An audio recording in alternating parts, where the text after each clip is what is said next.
Waajjirri carraa hojii uumuu fi ogummaa bulchiinsa magaalaa Adaamaa jala bultii hiriira deeggarsaa hidhaa guddicha haaromsa Itoophiyaa sababeeffachuun ogeeyyii waajjirichaa fi leenjistoota kolleejjota pooliteeknikaa Adaamaa waliin sirna dungoo ibsuu gaggeessan. Itti gaafatamaan waajjira carraa hojii uumuu fi ogummaa bulchiinsa magaalaa Adaamaa obbo Abdulqaadir Xayyibuu sagantaa dungoo ibsuu kanarratti akka jedhanitti hidhi guddichi Itoophiyaa cooba dafqaa fi dhiiga uummata Itoophiyaan barraa'ee fi seenaan haaraa itti galmaa'edha jedhan.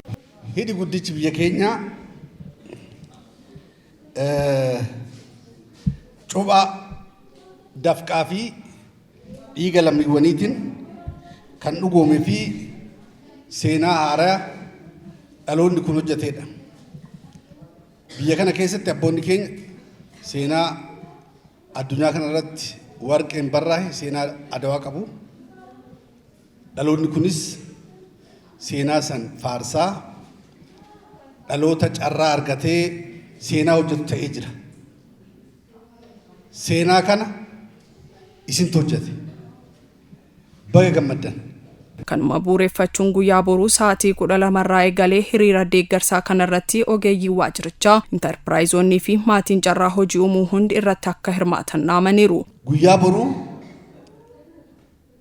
sa'aatii 12 irraa calqabnee maatiin carraa hojii uumuu magaalaa Adaamaa keessa jiru kolleejjoon barsiisonni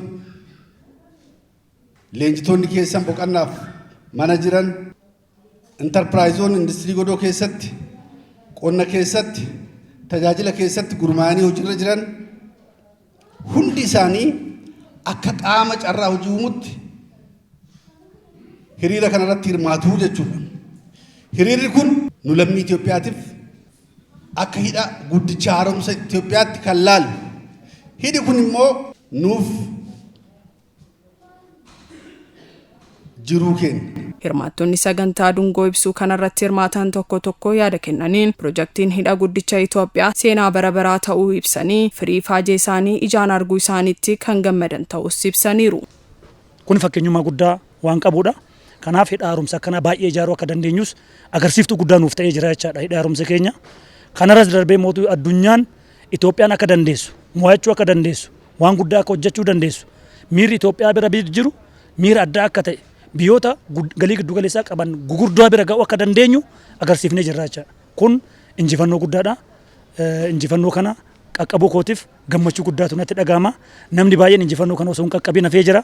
Ani garuu injifannoo kana qaqqabee dhandhamee ijaan argee gammachuu karaa kanaan ibsachuun kiyya anaaf miira addaati jechuudha. Mallattoo haaraati. Haaromsa keenya.